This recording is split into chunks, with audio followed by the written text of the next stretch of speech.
Hi everybody, welcome to NSTA's first Google Hangout on Air. I'm Joanne Manister, a faculty lecturer of biology at the University of Illinois and a Scientific American blogger. You can find me on Twitter at Science Goddess.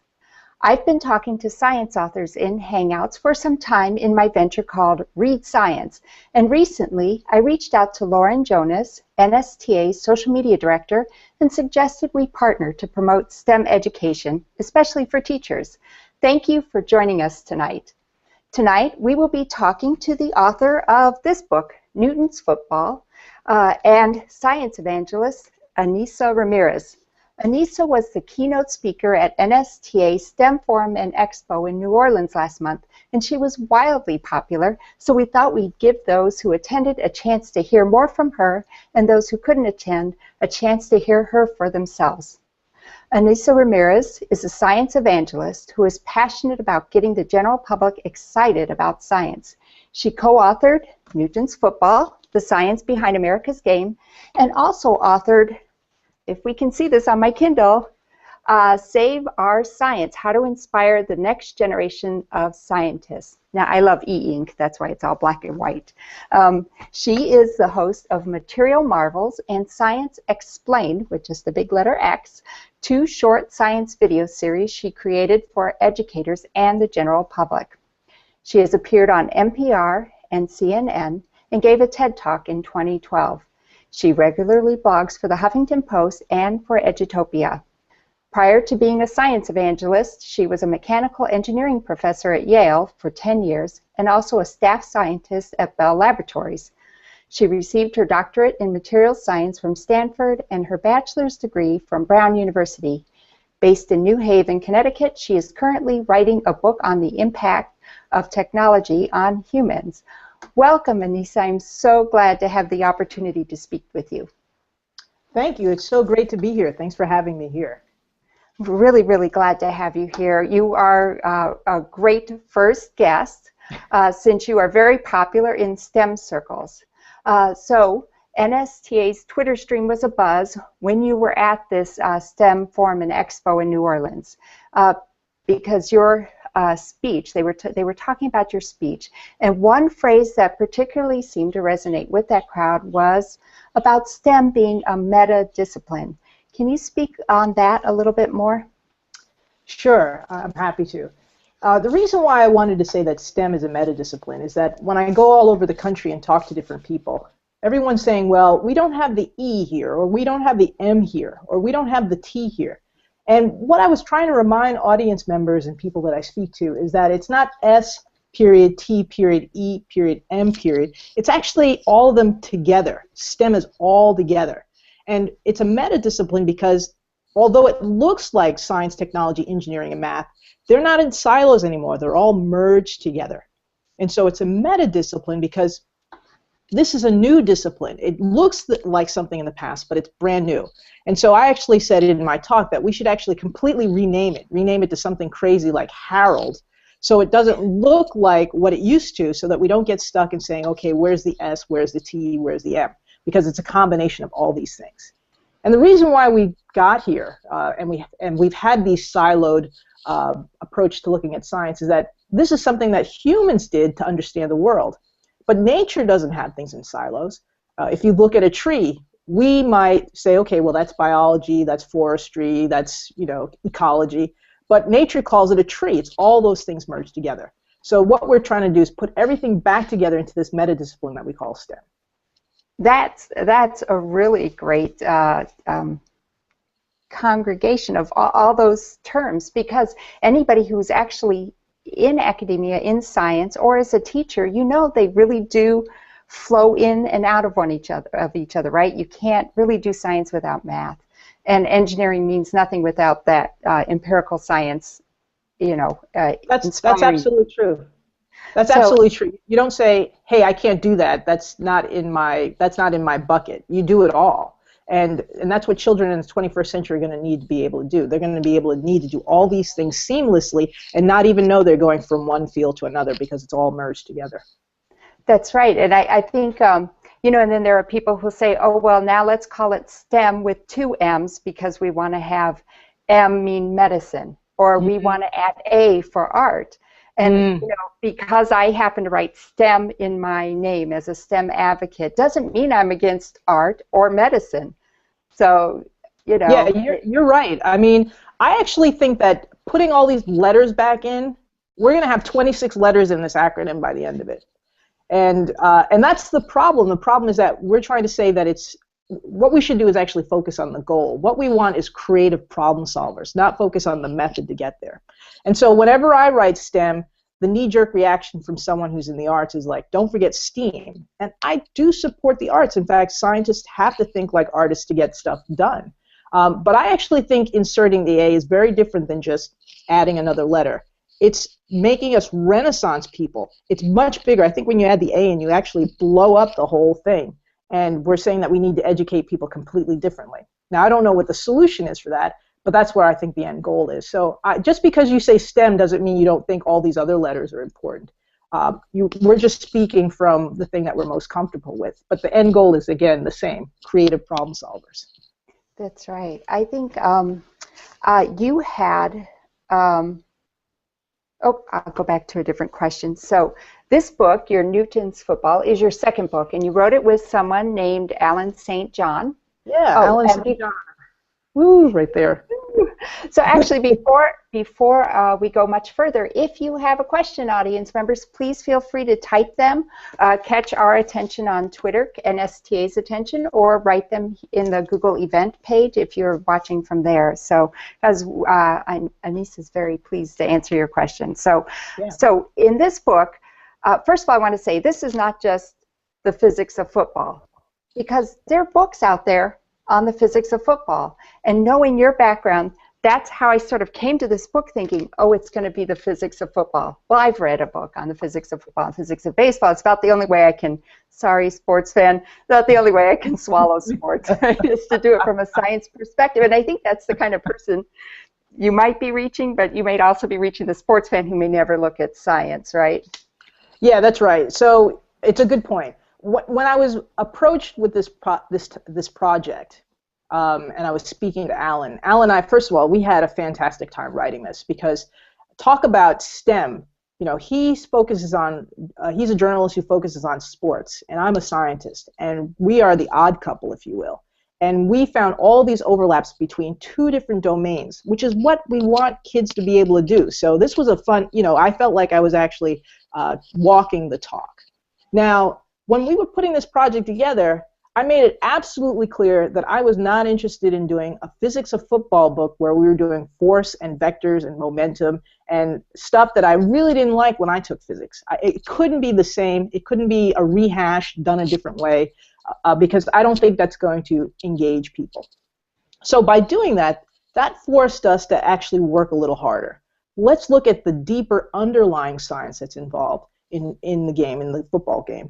And so we had to dig a little deeper. We had to talk to biologists. How do you convert a Big Mac into a linebacker? I love that. We had to talk to an ornithologist. That's a person who studies birds. Why don't woodpeckers get concussions? We had to talk to a person who studies systems and learn how football acts like a system. When you poke it one place, it's going to respond someplace else sometime later.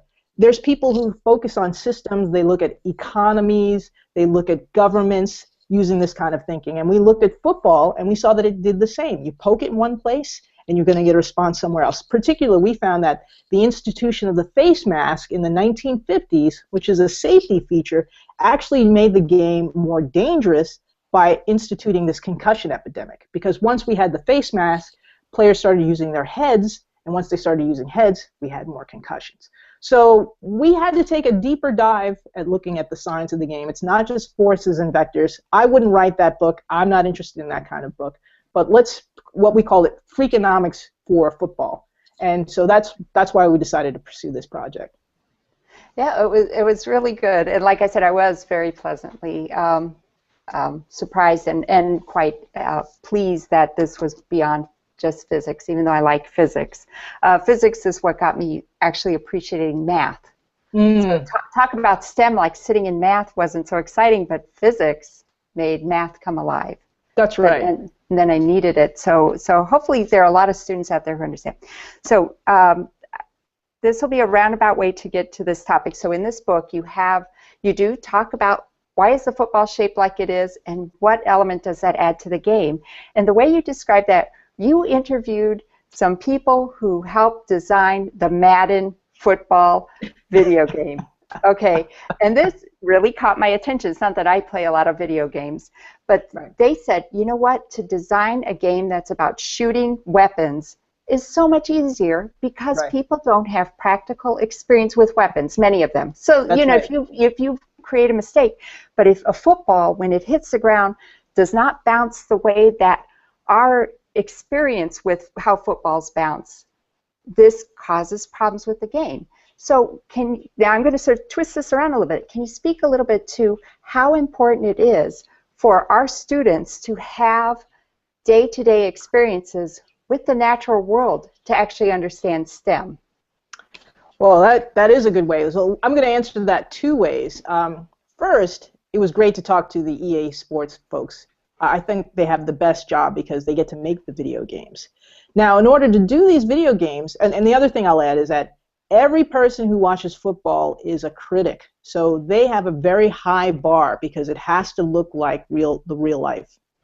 And so we were talking to these guys, Alan and I, and we found that they would get footballs, which is the prolate spheroid, which is what we call in our first chapter, and they would drop it in the hallway, they would drop it on the grass, and they would videotape it, and they would study it so that they can emulate it and code it in the program. And it ends up that the ball alone has over 10,000 lines just to make it look authentic.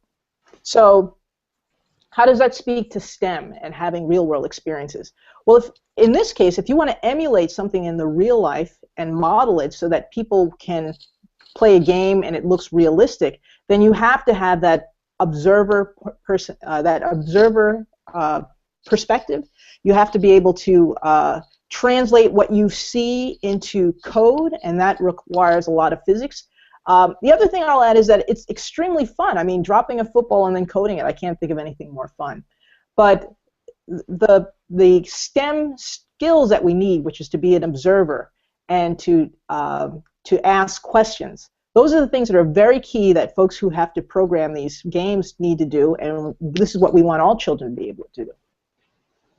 That's right, and I think they've done some studies where they show that kids who've maybe worked with tools when they were young and things have a better intuitive sense of science when you're actually teaching it as well. And that's what I was thinking when this football is dropping. Like, they know how a football might act versus a gun, right? But maybe if they shot guns, they would understand. But that this whole idea of of how science, you know, the world interacts, that science can actually explain it, and a lot of math can explain it too. Yeah, well, I mean, to answer that question, we have to go back and learn more about how schools used to operate. You see, when we were an agrarian country and we're mostly farmers, we already had experiences with pulleys and levers and ramps and the things like that. And schools just added vocabulary to experiences that we had already.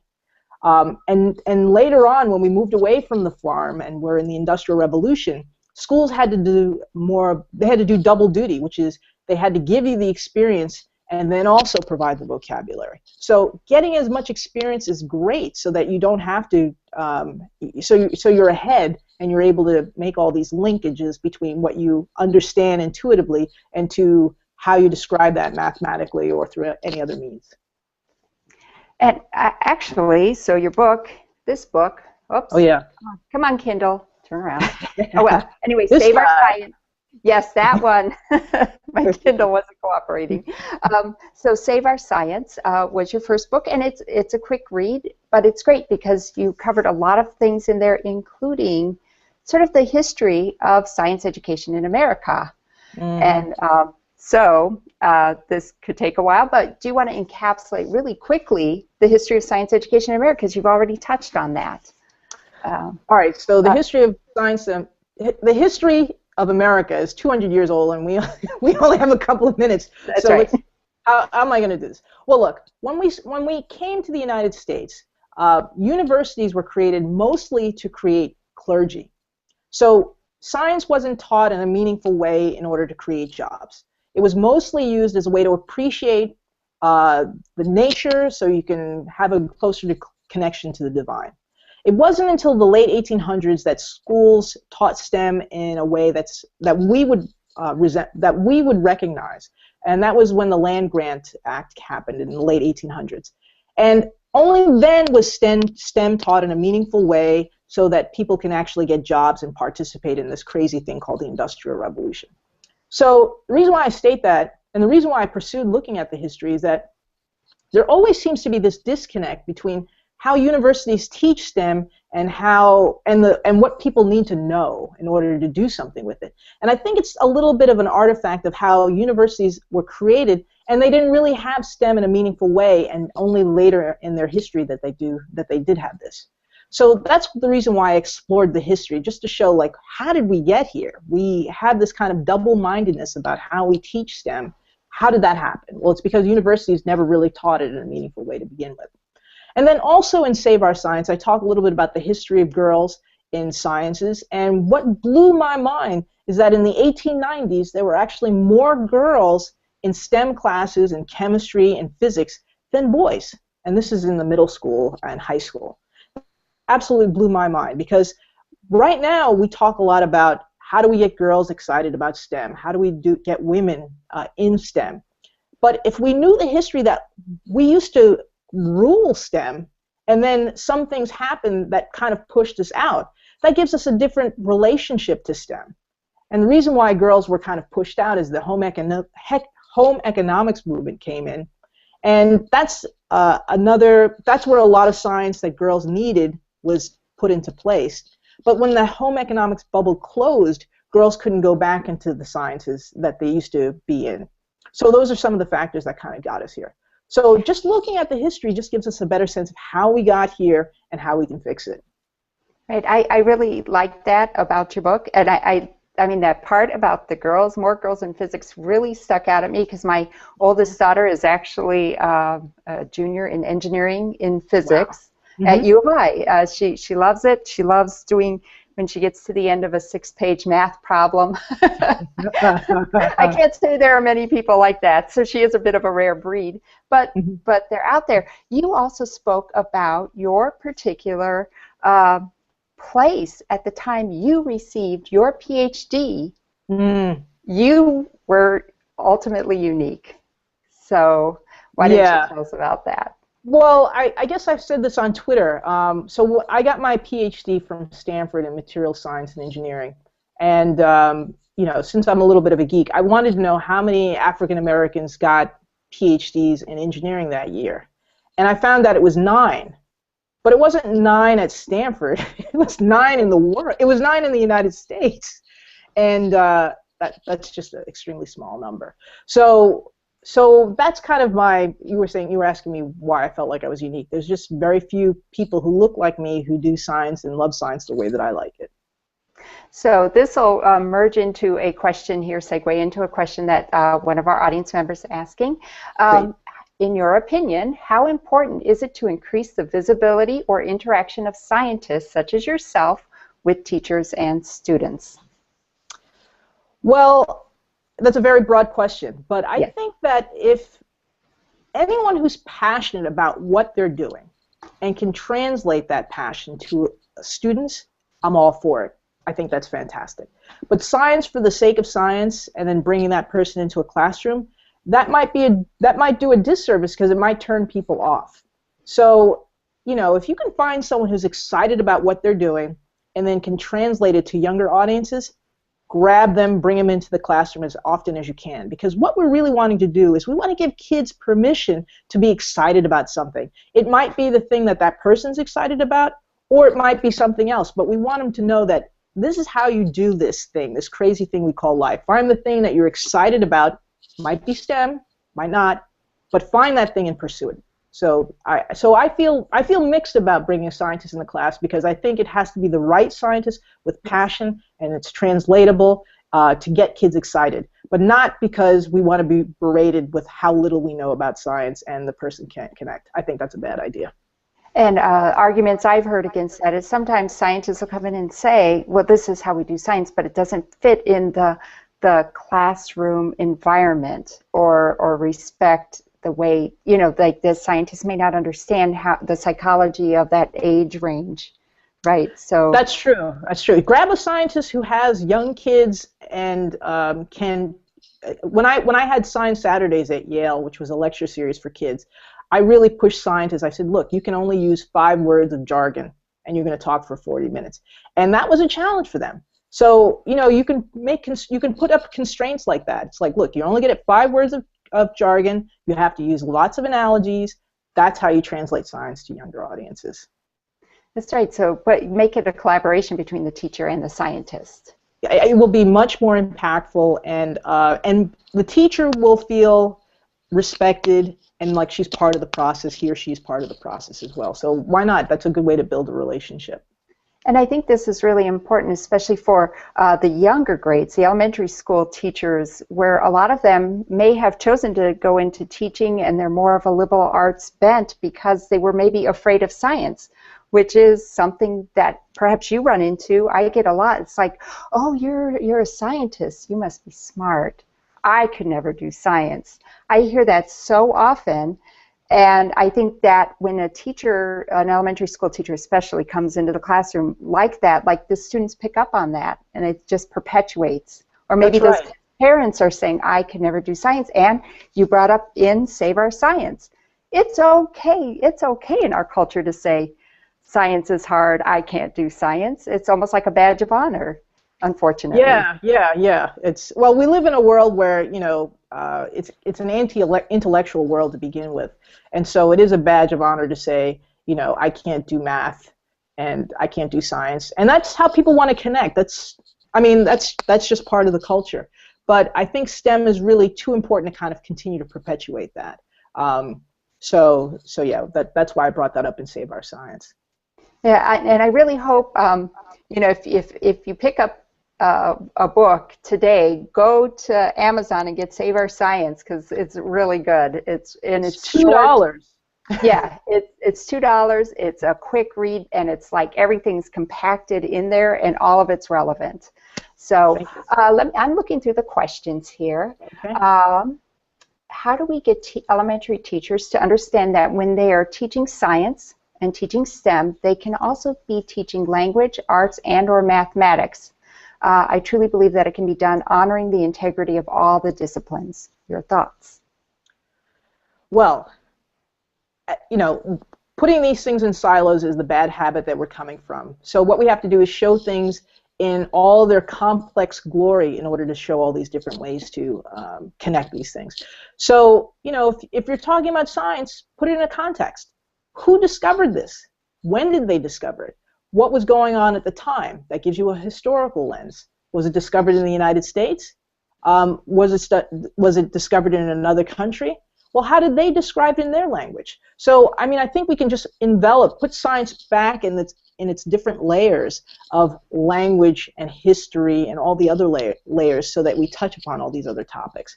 Because although it's been isolated, science has been isolated, it really was in a context. It happened because people did it, and they lived in a culture, and they lived in a certain time, and all those things could be put right back in.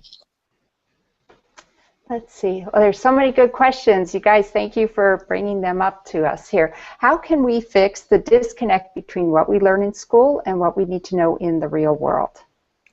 Oh, that's a good question.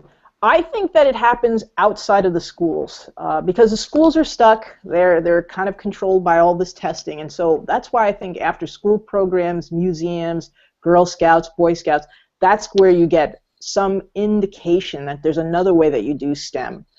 Because otherwise, students who will go through the school pipeline, when they leave, they're gonna go through some level of a shock because it's gonna look so different.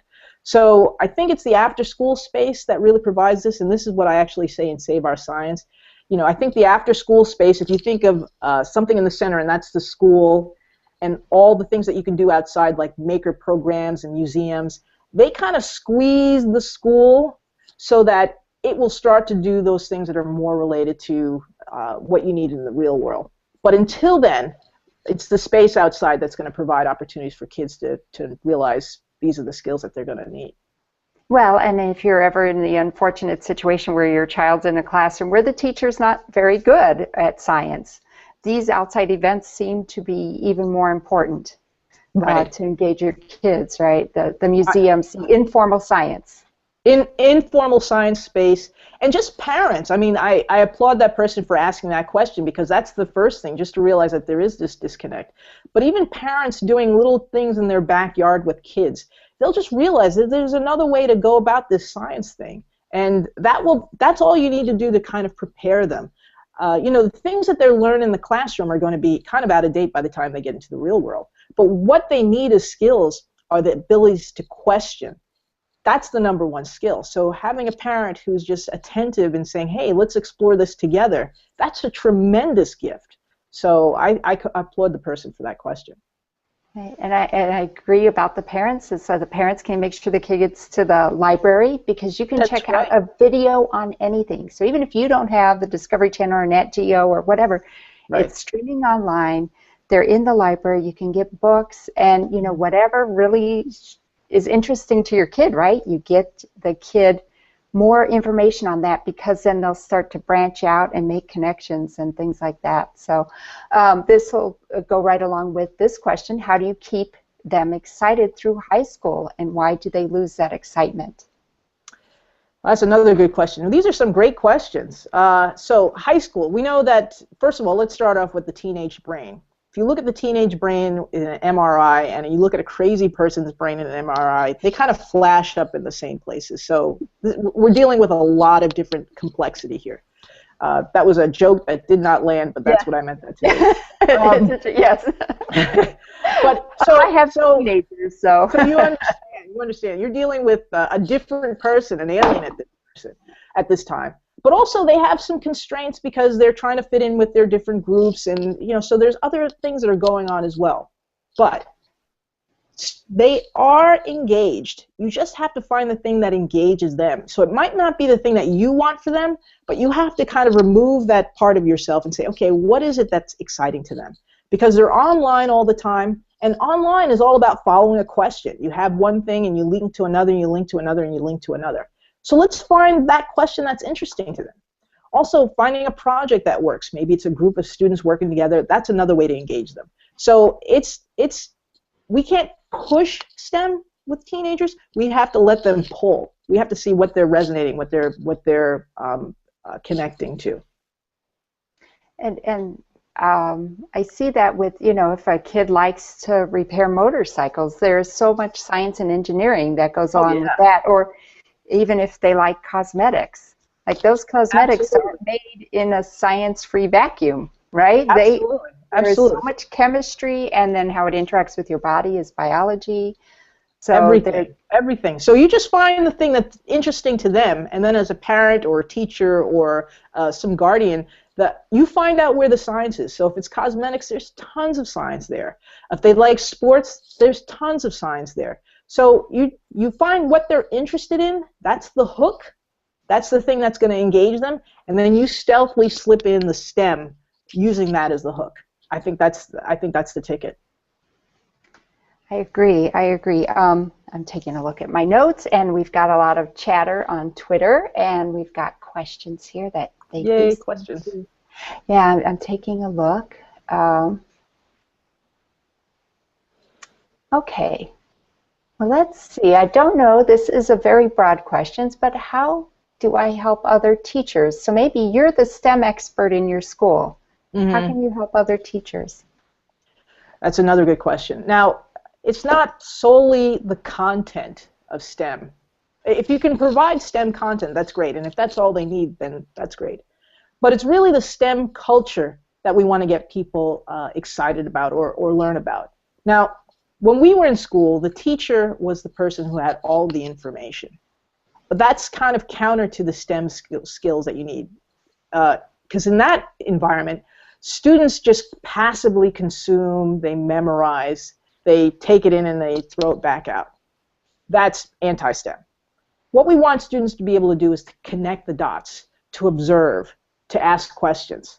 So if you can make a little bit of that cultural shift and help that person realize that it's this kind of thinking that we're going to need, That would be tremendous. And maybe they can just make baby steps. They don't have to repurpose and change their entire course. But maybe there's a few minutes in the class where they stop and they say, okay, here's a problem. Let's figure it out together. That loosens up their desire to be in charge and to be the bastion of all information. And it also gives opportunity for children to realize that there's another way to think about life, STEM thinking, and lets them start to exercise that muscle. So that's kind of what I would do. If you can just provide the STEM culture, that's great. I mean, if you can send the STEM content, then that's great. But I think what's more important is that STEM culture, that thinking, that questioning, that curiosity, that use of imagination, which is what people need to impose. That's really valid and really relevant. Now, you said something. You said if you had a few minutes in the classroom where you could work with them. Isn't this a big problem with the No Child Left Behind and our testing culture, that we don't have that many minutes left for science?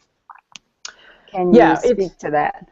It's a little crazy. I think you just need a few minutes.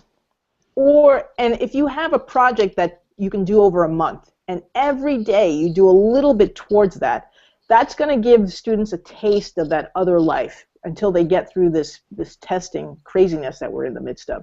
So I can totally appreciate that teachers don't feel like they have any time. I get it. I get it. And the stakes are high. I get that. I get that.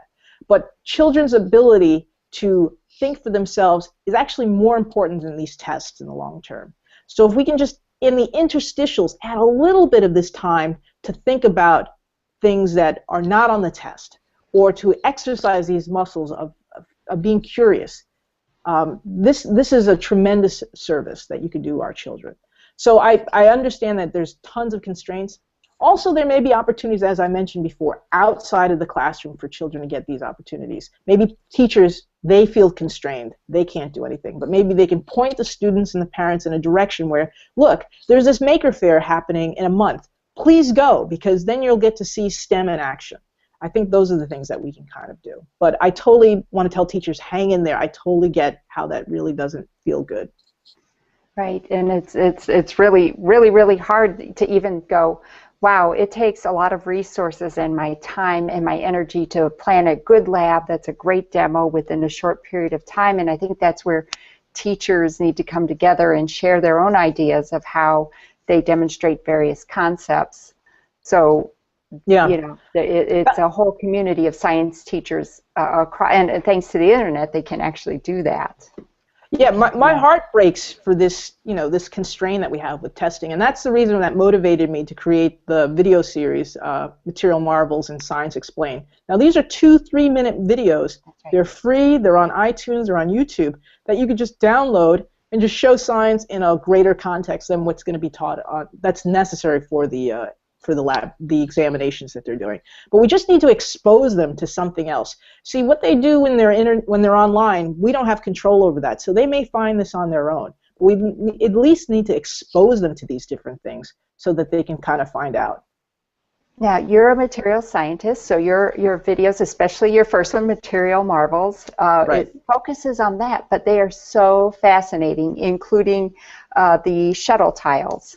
You know, you use that material. So these, I found them to be very interesting and fact-filled and informational without being dry, right? So, what you were showing, these are things we use in real life, and this is why it works like this. Looking only at Material Marvels, which was your favorite one to create? Well, I like the space shuttle tile one. I think that was the first one I did, because who doesn't want to use a blowtorch? I mean, fire and explosions. Yeah, fire and explosions. Chemists have explosions, but material science, we have fire. So, that's right. So getting to heat up this, and first of all, like, where do you get a space shuttle tile? Well, I'm not going to tell you, but it's amazing what you can get on YouTube. That's all I have to say. I mean, on eBay. So heating this thing up so it's red hot. Now, I don't do this on the video, but if I actually put a piece of paper on that surface, it would just light up. It would just explode. But then I could pick up the tile with my hand. Now, if you want to explain thermal conductivity. When I learned it, boy, was that a boring lecture. They went straight to the math, and they talked about how at one point it's high temperature, and at another point it's a low temperature, and this is what you call a thermal gradient, and the reason why these materials do this is because of their bonding, blah, blah, blah. Boy, if you show me a space shuttle tile on fire and your hand is not burning, I'm in. I want to know all about that. So I had to create these videos because I wanted to do it the way I wish I had learned it, which is to hook you and then explain it. That's right. That's it. They're great. And your next series was Science Explained, like I said, with the X, not EX. It's just a big X. Now, There was a lot of focus on the sports, and I assume one of them was to tie in with Newton's football. But of those, you had tennis and you had your football. You had several. It was 8 videos or so, or something like that. Yeah, I have to say that this is before Newton's football. I did Science Explained football in January, just in time for the Super Bowl, because I said, well, wouldn't it be nice to do the science that's in the news? And Material Marvels was kind of constraining because it was focused on materials, and so Science Explained was developed just to kind of focus on what people are thinking about, what's the national conversation. So before the Super Bowl, we did Science Explained on football, and in the video, if I look cold, it's because I am. It's about like 20 below that day, and I just have a jacket just in your lab coat. And I'm just in a lab coat. But this is what you have to do for science sometimes. So, and I'm talking about things that I never really think about, like friction and drag and gyroscopes, but you know, people think about football. The reason why I did Newton's football is I found out more people vote in the presidential, more people watch the Super Bowl than vote in the presidential election. So football is America's pastime. Now, wouldn't it be nice to just put a layer of science on top of that, Newton's football, Science Explained video, so that they can appreciate, hey, there's science going on and you just don't even know it. So that's the reason I pursued that. And in your Save Our Science, you had some clever ideas that we could only dream people would take. But what if you're walking through Walmart and on the monitor, you know, there's videos playing, but some of them maybe were short snippets about science. That I worked really hard. A small fraction of people would just see those. I worked really hard to talk to, I talked to Walmart's CTO, and I've got real close to getting those videos in there. I mean, I was very driven. I was like, you know, Walmart has 200 million people in the store every day. So if you can get 1%, that's a lot of people who will look at science in a new way. Just for a few seconds on the video, just slip in a little bit of STEM, you're going to touch people that never even thought about it. So I had to put that on the back burner because I've hit a lot of roadblocks, but I still think it's a tremendous way to get people excited about STEM by putting it in retail. Why not? Yes. Yeah, and you had a lot of ideas in your Save Our Science about how we could sneak science into the real world. So, and I appreciate that. So I'm just going to take a look at questions here. Let's see how we're doing here. When you were young, what inspired you? And I know you tell the story in your book, but I think our audience might like to hear what inspired you. To be a scientist. To be a scientist. Well, I was one of those little girls at around 4 years old. I said, I want to be a scientist. And my parents had no idea where I got this idea from. But when we trace it back, it came from a public television show called 3-2-1 Contact. And on the show was a little black girl in this group, and they were solving problems, and they were solving crimes, and I didn't know what that was, but I really liked it. And so it stuck with me that I wanted to be a scientist. And science was the class that really sung to me when I was in my Catholic school days. The other topics seemed really, really dry, but my science teachers really had a way of connecting it to the real world. And then in high school, I had a really great teacher. So the thing for me is that I found something that I loved very early on, and then I had all these mentors who just kind of pushed me and nudged me in the right direction towards science. So, and that's how I got to be a scientist today. That's really cool. Yeah, mine, I couldn't even tell you exactly what made me say I want to be in science, but I've always wanted to. It started with astronomy, then I wanted to be a physician, and then it was in college, and I sat in a class about cells and tissues, and I went, well, I want to do this for the rest of my life, and that was it. Yeah, that's you know? great. That's And great. yeah, so, and then when you discover that you're actually pretty good at explaining these things to other people, this is what creates an educator. And when you're passionate about a topic that you've always loved, right? Then you can't help but explain this. I want to tell a little story. Is that so? I've got 4 kids. Sure. And my 2 oldest both chose hard sciences. My oldest is a graduate student in atmospheric sciences. And my next one is the daughter in engineering physics. And the other one, hasn't decided what she's doing, but she's going to college, and then I got a high schooler. But I have to say, for as much as I love science, I'm a biologist. And I do the math I have to do. I don't love math. I'm sorry. Don't hit me. The name like science goddess. I should just love math. But I'll do what I need to do. We'll leave it at that. But I have to say, it was the high school physics teacher at their school that just happens to inspire so many people to young kids. And there's something about those people that just inspire them to go into engineering, into physics. And I love when I see teachers like that, and we can never underestimate the power of a really, really good teacher. And if there's any way to plead that, give this man everything he needs, because he's doing what needs to be done. That's right. That's exactly right. Teachers rock. I mean, they touch the future. They connect you to either your own personal passion or the thing that they're passionate about. And, everybody resonates with something that's exciting. So he's doing a fantastic job. And we all pray that our children interact with teachers like that. And there's probably many of them watching this clip today. So keep doing what you're doing, because you make a difference. You don't think you make a difference? Like, I wish I can go back and talk to some of the teachers that I had back in grade school just to tell them, like, because you were excited about this topic, I went on and became a scientist. And, I mean, what I'm doing is a testament to their work. That's exactly right. That's exactly right. And and I'm in awe of really great science teachers, and I work with a lot of them. I mean, obviously it was important to you, but how important was it that you saw a little girl like you doing science? That nothing else, like a little white boy would not have done that, right? Maybe it would have. I think that, most of my path, I don't see my reflection. You don't. But I think that it was crucial at 4 to see my reflection, because that hooked me. And then when I walked this journey, and if I didn't see my reflection, it was okay, because I knew that it existed because I had seen it already. So I don't know. I don't know what my path would have looked like. But I know for me that seems very important, because the joke that I like to say is that when I was a professor at Yale, that nobody looked like me. Everybody was male, pale, and they all went to Yale. And I'm none of those things, and nor do I want to be those things. Right, but, you're you. I'm me, and I'm perfectly fine. But I was in an environment where it was definitely one of these things is not like the other.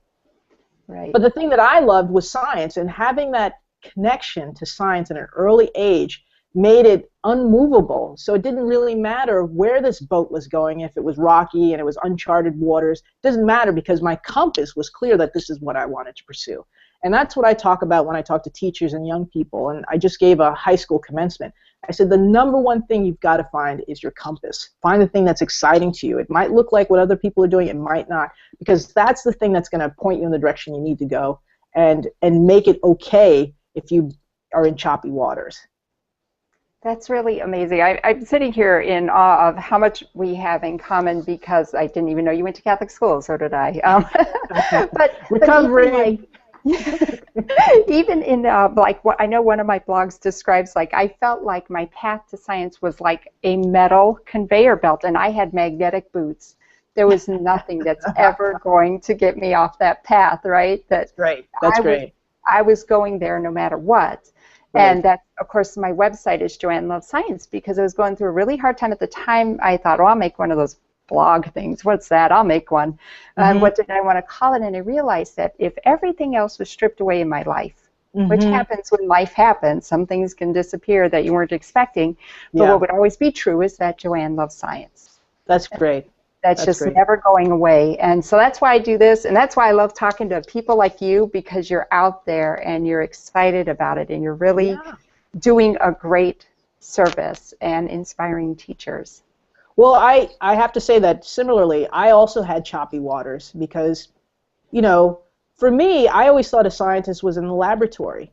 And when I became a professor, it ends up that after a couple of years, I kind of didn't like it so much. So what am I going to do? I'm stuck. But I always liked to write. You know, I always wanted to be a writer. And I always liked educating and teaching. And so I actually had to go through this analysis, my own personal analysis, like what is it that you're excited about? I like science, but I actually like sharing it with other people. How are you going to do that? Well, I think writing and speaking about it is kind of the way to do it. So you have to change gears. So at 4, I wanted to be a scientist, but it's that compass that pointed me in the direction to do science, and now I'm doing it a different way, which is to, you know, to communicate it. So that's what life is. You things pull you, things prompt you to closer to where you need to really be. That's right, to the things that you're really good at and obviously are resonating. And I could see on Twitter as we were sharing about this upcoming Hangout how people really admire you and appreciate what you're doing. Well, I'm there for the folks. I mean, it's a teacher that got me here, and so I feel like I need to go back and help others do the same. I talk to a lot of kids, and I talk to a lot of kids from urban environments about science. And one student asked me, they're like, look, you were a scientist at Yale. Why are you here? And I said, you know, when I look back, I didn't see anybody who looked like me. So I came back to get you. And that's exactly how I feel. That's right. And I feel like there was some controversy or concern. A young lady named Emily Grosley at the Natural History Museum in Chicago, or the Field Museum in Chicago, she did a video called "Where Are My Ladies At?" Where are the women who are making videos about science? You know, out of the concern that, you know, there's the negative comments and things like that.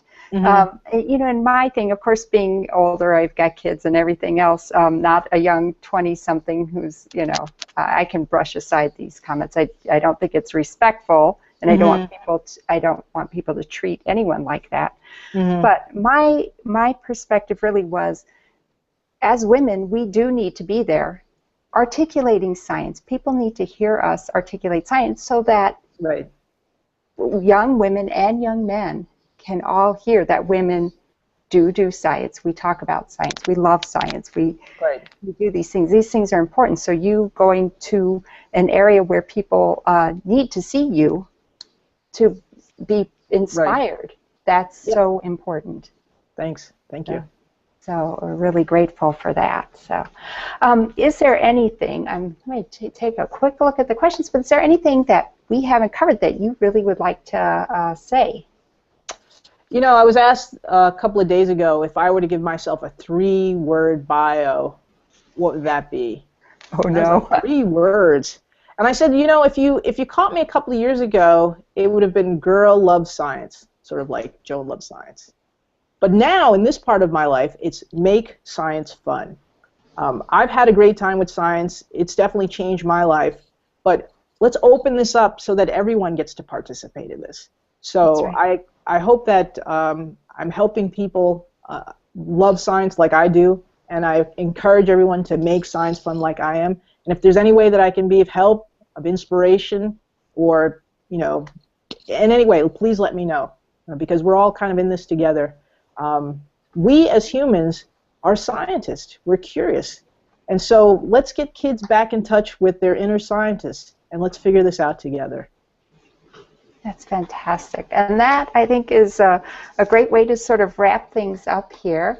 Anissa, you've been a wonderful guest. Thank you. Long after saying it right the whole time. Anissa. Okay. You've been a wonderful guest. I feel you've got a forever fan now. Oh, well, thanks. Well, I've been a fan of yours for a while, so. So on behalf of myself and Anissa, Lauren, and the NSTA leadership who have been supportive of this project. I'd like to thank all of you for tuning in and for spreading the word about these Hangouts and continuing, and supporting the continuation of this series that would help us encourage and inspire science teachers all across the nation. Okay. Sounds great. Great. Thank you. Thank you, everybody. Thanks, everyone.